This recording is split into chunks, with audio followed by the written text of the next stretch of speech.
Hello students, चला तर आज मी टॉपिक सिलेक्ट केलेला आहे ट्रिग्नोमेट्रिक फंक्शन, जो आपल्या बोर्डला 10 मार्काला गॅरंटी विचारला जातो.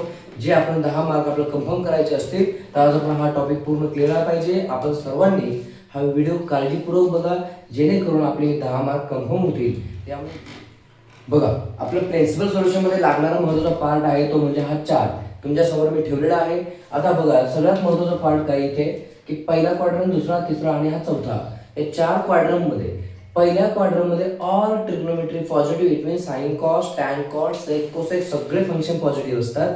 सेकंड क्वाड्रंट मध्ये ओन्ली साइन थीटा आणि कोसेक थीटा पॉझिटिव्ह असतात. थर्ड क्वाड्रंट मध्ये टॅन थीटा आणि कॉट थीटा पॉझिटिव्ह आहेत. तर लास्ट क्वाड्रंट मध्ये कॉस थीटा आणि सेक थीटा पॉझिटिव्ह आहेत. हे महत्त्वाचं लक्षात ठेवा. आणि दुसरा पार्ट इथं बघा, झिरोने आपण स्टार्ट करतो. जे क्वाड्रंट आहेत आपले की जेव्हा अँगल चालू होतं 0 degree 90 degree, it means 0 90 means pi by 2, 180 म्हणजे पाय, 270 म्हणजे 3 पाय बाय 2 आणि एक कंप्लीट राऊंड म्हणजे 2 पाय, दॅट इज 360. आता सांगायचं कारण काय की जर पाय पाय म्हणजे 180 पेक्षा अँगल तुमचा लहान असेल तर 180 पेक्षा मागे म्हणजे पायपेक्षा मागे जायचं असेल तर it means pi minus theta. आणि पुढच्या क्वाड्रंटमध्ये जायचं असेल तर पाय प्लस थीटा, हे लक्षात असू द्या. तसंच सेम 2 पाय आहे, 2 पाय म्हणजे 360 पेक्षा लहान अँगल असेल तर तुम्हाला मागे जावं लागेल म्हणजे 2 पाय मायनस थीटा, आणि पुढे जायचं असेल तर 2 पाय प्लस थीटा. शक्यतो पाय बाय 2 3 पाय बाय 2 तुम्हाला यूज करायची गरज नाहीच आहे. तुम्ही हे जर प्रॉपर यूज केलं तर सफिशियंट आहे. चला आपण स्टार्ट करूया. एक क्वेश्चन तुमच्यासमोर मी ठेवला आहे, cos theta is equal to half. काय फाइंड करायचं आहे आपला प्रिन्सिपल सोल्युशन. चला तर बघूया. प्रिन्सिपल सोल्युशन लक्षात घ्या, नेहमी प्रत्येक क्वेश्चनला आपल्याला 2 सोल्युशन्स मिळणार आहे. याचं कारण काय की तुम्ही प्रत्येक जर ट्रिग्नोमेट्री पाहिली, प्रत्येक फंक्शन 2 क्वाड्रंट मध्ये पॉझिटिव्ह असतं, 2 क्वाड्रंट मध्ये निगेटिव्ह असतं.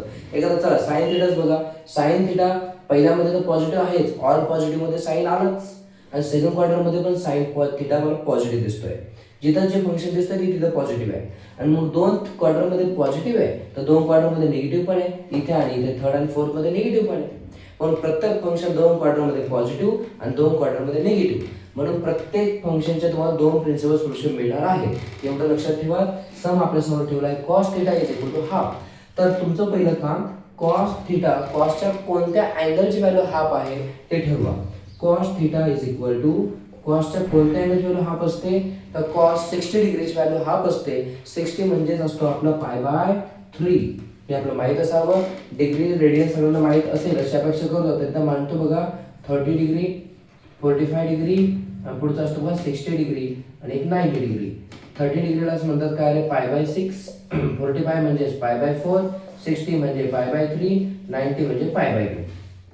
ठीक आहे. आता यामध्ये कॉस 60 ची व्हॅल्यू असते काय 1/2. मग आता फायनली याचा आन्सर फाइंड करायचा आहे. तर काय सांगा पहिले, कॉस ची व्हॅल्यू पॉझिटिव्ह आहे तिथे सांगा फक्त cos theta is positive. Cos theta is positive in कोणत्या क्वाड्रंट मध्ये आहे. कॉस थीटा पॉझिटिव्ह आहे बघा, एक पहिल्यामध्ये पॉझिटिव्ह इन फर्स्ट अँड, आणि बघा last that is a fourth quadrant. First and fourth quadrant. हे सांगायचं कारण काय की जर पहिल्या चौथ्यामध्ये पॉझिटिव्ह असेल तर मग पहिल्या क्वाड्रंटचा आन्सर बघा इथे लिहिताना हा theta, cos theta is equal to काय लिहिले आपण आन्सर कॉस पाय बाय 3. हे झालं पहिल्या क्वाड्रंटचं सोल्युशन होऊन जाईल तुमचं.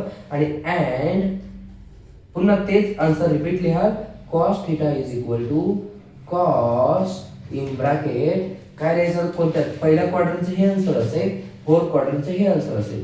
पण आता फोर्थ क्वाड्रंटचं आन्सर लिहिताना इथे बघा फोर्थ क्वाड्रंट इथे आपला फोर्थ क्वाड्रंट मध्ये काय लिहायचं रे 2 पाय मायनस, हे फॉर्म्युला यूज करा 2 पाय मायनस थीटा. थीटा म्हणजे हा जो आहे तो थीटा यूज करायचा आपण 2 पाय मायनस पाय बाय 3 झालं. तर मग दोन्ही साईडचे cos cos cancel, theta is equal to आला पाय बाय 3. आणि दुसरं सोल्युशन आलं बघा अँड इथे पण cos cos cancel, theta is equal to 2 pi minus pi by 3. याचं क्रॉस मल्टिप्लिकेशन करा की जरा 3 2 जा 6, 6 पाय मायनस पाय म्हणजे 5 पाय बाय 3. हे आलं तुमचं दुसरं सोल्युशन. हे झालं बघा प्रिन्सिपल सोल्युशन. पुन्हा समजून घ्या. कॉसचं सम दिलंय, कॉसच्या कोणत्या अँगलला हाफ होती कॉस 60 म्हणजे कॉस पाय बाय 3. नंतर काय सांगायचं कॉस थीटा कोणत्या क्वाड्रंटमध्ये पॉझिटिव्ह, फर्स्ट आणि फोर्थ मध्ये पॉझिटिव्ह आहे. मग फर्स्ट क्वाड्रंट जर असेल ते आहेच ॲज इट इज आपण लिहून घ्यायचं, यात चेंज होत नाही. अँड पुन्हा चौथ्या क्वाड्रंटसाठी लिहायचं असेल पुन्हा तेच लिहायचं असतं, पण इकडचा सेकंड अँगल मात्र तुम्हाला चेंज करायचा असतो. कशाच्या हिशोबाने? 4 क्वाड्रंटच्या. 4 क्वाड्रंटचा फॉर्म्युला हे जे मांडलेले आहेत ते हे यूज करावे लागते तुम्हाला, हे विसरू नका. बस मग 14 क्वाड्रंटचा 2 पाय मायनस मग यूज केला, थिटा आपला हा आहेच. बस याचं क्रॉस करून आन्सर मिळालं. अजून एक तुम्हाला मी आता एक पॉझिटिव्ह व्हॅल्यू दाखवले, एक निगेटिव्ह दाखवतो. चला एक सम मांडतो तुमच्या समोर. बघा तुमच्यासमोर मी निगेटिव्हचं सम मांडलेलं आहे. Sine theta is equal to -1/2. Principal solutions काढायचं आहे. पुन्हा ठरल्याप्रमाणे काय, sine theta is equal to minus sine तसाच ठेवा. तर साइनच्या कोणत्या अँगलची व्हॅल्यू हाफ असते? तर साइनच्या 30 डिग्रीची व्हॅल्यू हाफ असते. व्हॅल्यूज पाठ असावे लागतील. साइन 30 व्हॅल्यू हाफ असते. 30 डिग्री म्हणजे किती रे? π/6 म्हणजे साइन π/6 याची व्हॅल्यू आपली हाफ असेल. त्यानंतर आता निगेटिव्ह साइनचा विचार नंतर करा. आता फक्त एक सांगा, साइन कोणत्या क्वाड्रंटमध्ये निगेटिव्ह आहे? इथं मला sign theta is negative in कोणत्या क्वाड्रंटमध्ये साइन थिटा निगेटिव्ह येतोय? तर निगेटिव्ह मध्ये बघा साइन मला कुठे थर्ड क्वाड्रंटमध्ये साइन दिसत नाही, फोर्थ मध्ये दिसत नाहीये. म्हणून sign theta is negative in third and fourth quadrant. या दोन क्वाड्रंटमध्ये साइन थिटा कसा आहे? निगेटिव्ह आहे. पण आता तुम्ही लिहिताना बघा थर्ड क्वाड्रंटसाठी मी ॲज अ स्ट्रक्चर लिहितो. Sine theta is equal to sine bracket तसाच ठेवूया. ब्रॅकेटमध्ये काय लिहायचं मी सांगतो. Sine theta is equal to sine ब्रॅकेटमध्ये आता बघा काय लिहायचं आपल्याला. ते निगेटिव्ह आलेलं आहे. तर कोणत्या क्वाड्रंटसाठी फॉर्म्युला याच्यावर? थर्ड क्वाड्रंटसाठी. थर्ड क्वाड्रंटचा फॉर्म्युला इथे बघा हा. हे क्वाड्रंट नंबर 1, 2, 3 आणि 4 हे क्वाड्रंट लक्षात ठेवा. थर्ड क्वाड्रंटचा फॉर्म्युला माझ्यासमोर आहे पाय प्लस थिटा. थिटा म्हणजे आपला हा जो अँगल असतो π/6 तो इथे कॉपी कर. त्यानंतर फोर्थ क्वाड्रंटसाठी फोर्थ क्वाड्रंटचा फॉर्म्युला काय आहे? 2π मायनस थिटा. थिटा म्हणजे काय आपला पुन्हा π/6 झालं. क्वाड्रंट नुसार ते फॉर्म्युला घेत चला. बस एवढंच काम करा. झालं. Sine sine cancel. Theta is equal to cross multiplication करा. 6 × π 6π प्लस π म्हणजे 7π/6 हे आलं पहिलं सोल्युशन. अँड इकडे आलं बघा theta is equal to sine sine cancel, cross multiplication करून घेतलं 6 × 2 = 12, 12π मायनस π म्हणजे 11π/6 हे तुमचं दुसरं सोल्युशन. दोन्ही सोल्युशन आपल्या समोर आहेत. बरं चला आता तुम्हाला या ठिकाणी प्रिन्सिपल सोल्युशन हा पार्ट क्लिअर केलेला आहे. एक पॉझिटिव्ह व्हॅल्यू घेऊन दिलेली आहे, एक निगेटिव्ह व्हॅल्यू घेऊन दाखवलेली आहे. यामध्ये काही शंका नसावी अशी अपेक्षा करतो. जरी काय असेल तसं कमेंटमध्ये कळवा. चला तर पुढचं सोल्युशन बघायचं आपल्याला, जनरल सोल्युशन. त्यामध्ये तुम्ही जेव्हा मी सोल्युशन एक एक सम देतो तुम्ही स्वतःहून एक एक एक्झाम्पल घेऊन तुम्ही पण ट्राय करून बघा. म्हणजे तो टॉपिक लगेच क्लिअर होईल. आणि या चार्टवर सगळं डिपेंड आहे. चार्ट पण तुमच्यासमोर मी ठेवलेला आहे. आता बघूया जनरल सोल्युशन. बघा तुमच्यासमोर मी टॉपिक ठेवलेला आहे जनरल सोल्युशन. जनरल सोल्युशनचे फॉर्म्युले तुमच्यासमोर पुन्हा एक्सप्लेन करतोय. बघा काय काय आहे. Sine theta is equal to sine alpha असेल. Theta is equal to nπ plus -1 power n into alpha. दुसरा cos theta is equal to cos alpha असेल. Theta is equal to 2nπ plus minus alpha. Tan theta is equal to tan alpha असेल. Theta is equal to nπ plus alpha. आणि त्यानंतर हे बघा स्क्वेअरिंगचे आहे. Sine square theta is equal to sine square alpha. Cos square theta is equal to cos square alpha. अजून एक असतो tan square theta is equal to tan square alpha. या तिघांसाठी एकच एकमेव फॉर्म्युला आहे. Theta is equal to nπ plus minus alpha. तर बघा आता आपल्या समोर मी काय केले सम ठेवलेला आहे. Sine theta is equal to हा एक पॉझिटिव्ह दाखवतो एक निगेटिव्ह दाखवतो. साइनच्या पहिलं काम तुमचं साइनची जी व्हॅल्यू दिलेली आहे तर साइनच्या कोणत्या अँगलची व्हॅल्यू हाफ असते. साइनच्या कोणत्या अँगलची व्हॅल्यू हाफ आहे तर 30 डिग्रीची व्हॅल्यू हाफ असते. 30 म्हणजेच काय म्हणतो आपण त्याला π/6. मग इथे बघा ब्रॅकेटमध्ये साइन π/6 ची व्हॅल्यू हाफ आहे. आता इथे आल्यानंतर तुम्ही बघा sine theta is equal to sine π/6 म्हणजे sine theta is equal to sine alpha हा फॉर्म्युला तुमच्यासमोर तयार झाला. जनरल सोल्युशनचा फॉर्म्युला यूज करायचा आहे. मग याच्या according sine theta sine alpha जर लिहिला तर आन्सर काय लिहितो आपण थिटा इज इक्वल टू. मग मी इथे म्हणतो बघा थिटा इज इक्वल टू काय रे nπ plus -1 power n into alpha. Alpha म्हणजे हा सेकंड साइनचा अँगल. मग सेकंड साइनचा अँगल आपला आहे π/6 झालं. हे आपल्याचं सोल्युशन झालं. कोणतं जनरल सोल्युशन. इथे रिझल्ट मध्ये फक्त हा तुम्ही फॉर्म्युला हा रिझल्ट म्हणून देऊ शकता. ब्रॅकेटमध्ये द्यावा लागेल कारण ते 2 मार्क सम असेल तुम्हाला रिझल्ट फॉर्म्युला लिहावा लागेल रिझल्ट मध्ये. ठीक आहे. हा जरा पॉझिटिव्हचा एक निगेटिव्हचा दाखवतो बघा. तर निगेटिव्ह मध्ये आपण घेऊया टॅनचं सम मांडूया. समजा tan theta is equal to suppose मी मांडला -1. चला सेकंड एक्झाम्पल बघा. Tan theta is equal to -1. टॅनच्या कोणत्या अँगलची व्हॅल्यू 1 आहे हे बघा आधी, नंतर निगेटिव्ह विचार करूया. मायनस साइन तसाच टॅन 45 ची व्हॅल्यू 1 असते, म्हणजे टॅन π/4. आता निगेटिव्हचा पार्ट आलाय, तर निगेटिव्ह जर म्हणत असेल तुम्हाला हे यूज करावं लागेल, कारण निगेटिव्ह साइन बाहेर ठेवता येणार नाही. टॅन निगेटिव्ह कोणत्या कोणत्या क्वाड्रंटमध्ये आहे बघा. टॅन थिटा टॅन निगेटिव्ह कुठे कुठे आहे, एक तर सेकंड क्वाड्रंट मध्ये आणि एक तर फोर्थ क्वाड्रंट मध्ये. या दोन ठिकाणी टॅन निगेटिव्ह असतो. मग त्यातला लोअर क्वाड्रंट कोणता, तर सेकंड क्वाड्रंटचा फॉर्म्युला यूज करा. सेकंड क्वाड्रंट काय बघा, पाय मायनस थिटा. मग इकडे यायचं पाय मायनस थिटा म्हणजे हा अँगल π/4, जेणेकरून तुमचा निगेटिव्ह साइन कम्प्लिटली काय झाला, कॅन्सल झाला. आता tan theta is equal to tan cross multiplication करून घ्या, 4 × पाय 4π मायनस पाय म्हणजे 3π/4. हे झालं याचं सोल्युशन. आता फायनल जर पाहिलं टॅन टॅन दोन्ही साईडचे कॅन्सल म्हणजे कधी, तर ते आपण आधी प्रिन्सिपल सोल्युशन मध्ये कॅन्सल करायचं, पण इथं तसं नाही करता येणार. Tan theta is equal to tan alpha हा फॉर्म्युला यूज करावा लागेल, म्हणजे जनरल सोल्युशन माझं निघेल. काय formula, theta is equal to n plus alpha म्हणजे कोण, टॅन सोबतचा अँगल म्हणजे कोण 3π/4. हे आपलं जनरल सोल्युशन. रिझल्ट मध्ये तो फॉर्म्युला द्या. झालं बघा जनरल सोल्युशन. पॉझिटिव्हचं दाखवलंय, निगेटिव्हचं दाखवलं, एक स्क्वेअरचं पण दाखवून देतो, म्हणजे तुमचा जनरल सोल्युशन आहे कम्प्लीट. तुमच्यासमोर मी एक्झाम्पल ठेवलेलं आहे. 4 sin² theta is equal to 1. स्क्वेअरचं दाखवतो, कारण स्क्वेअरचा फॉर्म्युला आपल्यासाठी स्क्वेअरचा एकच हा फॉर्म्युला आहे, कोणता यूज करा, कोणता म्हणजे एकच तेवढा. चला मग पहिलं काम तुमचा एक फॉर्म्युला बनवा. साइन आलाय, मग sin² थिटाची व्हॅल्यू काय, तर पहिला पार्ट हा 4 मल्टिप्लाय राईटला शिफ्ट होईल, म्हणजे 1/4. मग आता त्यानंतर sin² theta is equal to sine, इथं 1/4 आहे, इकडं स्क्वेअर असल्यामुळे तुम्हाला इकडे पण स्क्वेअर आणावा लागेल. तो 1/4 हा कोणत्या नंबरचा स्क्वेअर आहे तो मांडायचा आहे. 1/4 कोणाचा स्क्वेअर असतो रे, तो 1/2 चा स्क्वेअर असतो, आपल्याला माहिती आहे. मग आता पुढे आलो, sin² theta is equal to साइनच्या कोणत्या अँगलची व्हॅल्यू 1/2 असते, तर साइनच्या 30 डिग्रीची व्हॅल्यू 1/2 असते. 30 म्हणजे आपलं π/6. मग साइन π/6 म्हणेल, पण साइन π/6 व्हॅल्यू हाफ, पण त्याचा स्क्वेअर आहे, मग आपण साइनचा स्क्वेअर घेऊया. मग झालं. इथं आल्यानंतर बघा sin² theta is equal to sin² alpha तयार झाला. मग याच्या according sin² theta sin² alpha काय फॉर्म्युला आहे, theta is equal to n plus minus alpha. Alpha म्हणजे हा साइन सोबतचा अँगल आहे π/6. झालं बघा आपलं कम्प्लीट जनरल सोल्युशन. या ठिकाणी तुमचं प्रिन्सिपल सोल्युशन कव्हर झालं, जनरल सोल्युशन कव्हर झाला. एक शेवटचा उरला फक्त कोणता, प्रिन्सिपल व्हॅल्यू, तो पण लगेच कव्हर करूया, म्हणजे तुमचे सगळे हे सोल्युशन क्लिअर झाले. तुमच्या समोर मी आता ठेवलेला आपला पुढचा पार्ट म्हणजे कोणता, प्रिन्सिपल व्हॅल्यू. प्रिन्सिपल सोल्युशन झालं, जनरल सोल्युशन झालं, आता कोणता, प्रिन्सिपल व्हॅल्यू. हा चार्ट खूप महत्त्वाचा आपल्या समोर.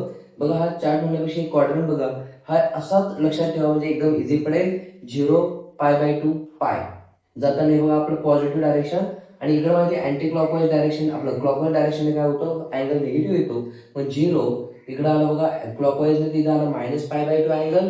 बघा इथं जर या क्लॉकवाईज जात असेल तर अँगल इथं निगेटिव्ह आहे, आणि अँटी क्लॉकवाईज जात असेल तर अँगल पॉझिटिव्ह आहे.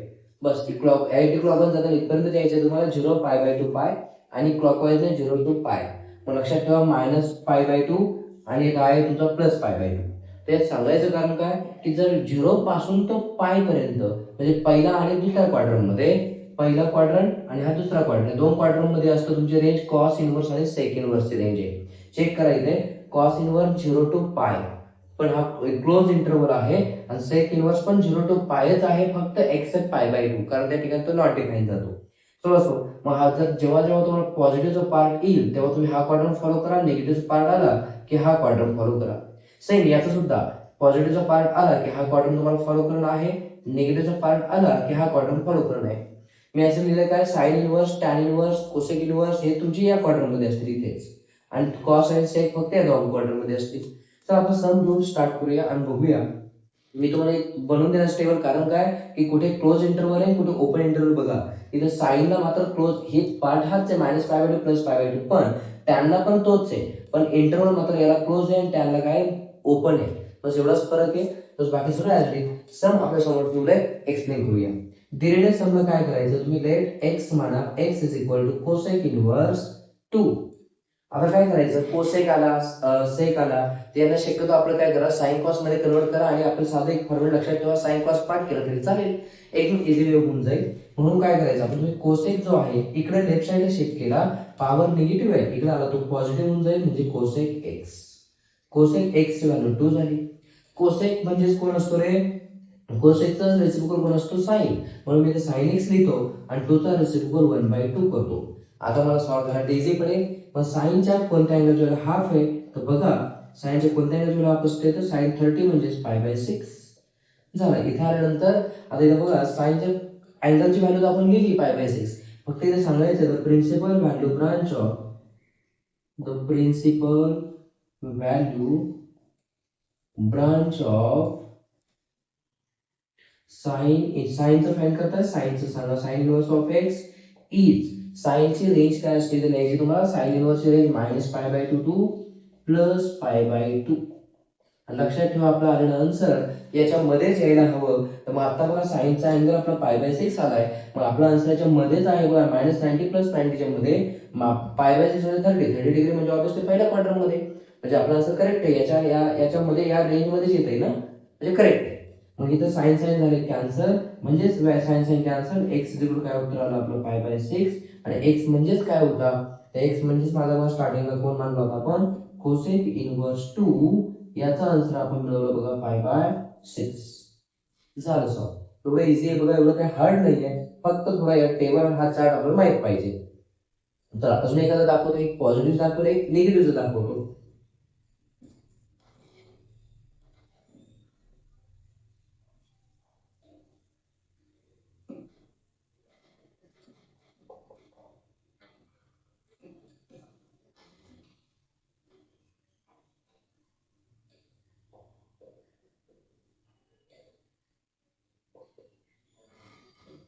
आपल्या समोर मी सम पिरियड आहे निगेटिव्हचा, tan inverse -√3.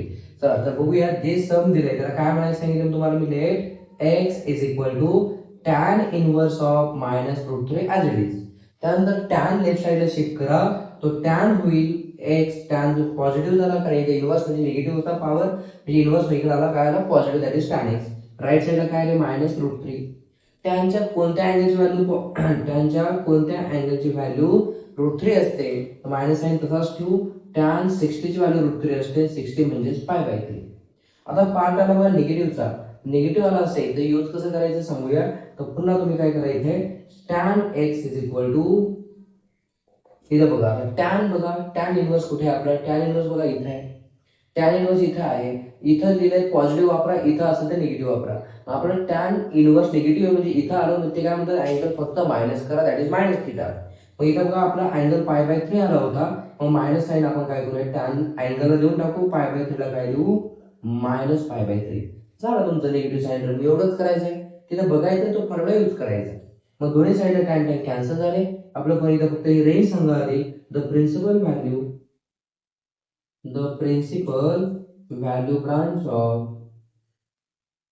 the principal value branch of कुणाचं फाइंड करताय, tan inverse. tan inverse of x is, tan inverse ची रेंज काय आहे, -π/2 टू +π/2. पण झालं. त्यानंतर बघा नेक्स्ट स्टेप मध्ये हे जे उत्तर आलं tan tan कॅन्सल करा, x इज इक्वल टू आपलं उत्तर आलं -π/3. आणि ते आलेलं उत्तर जे असतं तुम्हाला मी पुन्हा पुन्हा सांगतोय की या इंटरव्हलच्या मध्येच येत असतं, ते यायलाच पाहिजे असतं, ते येतच असतं, काही अडचण नाहीच आहे. चला x म्हणजे कोण होता आपला, tan inverse -√3 is equal to -π/3 आपलं उत्तर झालं. असा हा 2 मार्काचा क्वेश्चन आहे. प्रिन्सिपल सोल्युशन आला तरी काही शंका येऊ नये, तर आपल्याला जमायलाच हवा. प्रिन्सिपल आता कोणतं येऊ द्या, principal solution, general solution, principal value, तिन्ही पार्ट तुमचे कव्हर केलेले आहेत. जर अजून तुम्हाला यामध्ये अजून काही पाहिजे असेल, अजून तुम्हाला यात शिकायचं असेल, तुम्हाला सांगाल अजून यामध्ये मी अजून एखादा व्हिडिओ यावर नक्की बनवेल. आपले तसं कमेंट कळवा आणि मला नक्कीच कळवत चला, आपलं समजतंय नाही समजतंय, लाईक शेअर हे नक्की करत चला. आपलं आपल्या चॅनलला फॉलो करा आणि रोजच्या रोज आपल्या चॅनलला अपडेट राहा, कारण मी रोज एक एक व्हिडिओ यावर अपलोड करतोय, जेणेकरून आपला पूर्ण या 10-15 दिवसामध्ये पूर्ण आपलं हे काय झालं पाहिजे, सिरीज कंप्लीट झाली पाहिजे आणि आपली पण फुल रिव्हिजन झाली पाहिजे. आणि रिव्हिजन झाल्यानंतर जेव्हा शेवटी आपण लाईव्ह सेशन मध्ये येऊ, तेव्हा तुम्हाला हे सगळं पार्ट पटपट तिथं आठवलं पाहिजे. जर आत्ताच तुम्ही केलं नाही तर तेव्हा मी किती तुमची रिव्हिजन घेतली तर तुम्हाला तेव्हा समजणार नाही. कारण तेव्हा एवढा स्लो वेळ नसेल, तेव्हा स्पीडमध्ये कोणत्याही चॅप्टरचं पटपट पटपट त्यावर आपल्याला क्वेश्चन्स घ्यावे लागतील, कारण तेव्हा आपल्याकडे वेळ नसेल, फक्त क्विक सॉल्विंग असेल. म्हणून प्लीज सर्वांनी व्हिडिओ काळजीपूर्वक बघत चला आणि रोज बघत चला आणि आपल्या मित्रमैत्रिणींना शेअर करायला विसरू नका. रोज आणि रोज आपल्या चॅनलला अपडेट राहा. धन्यवाद. भेटूया पुढच्या पार्टमध्ये.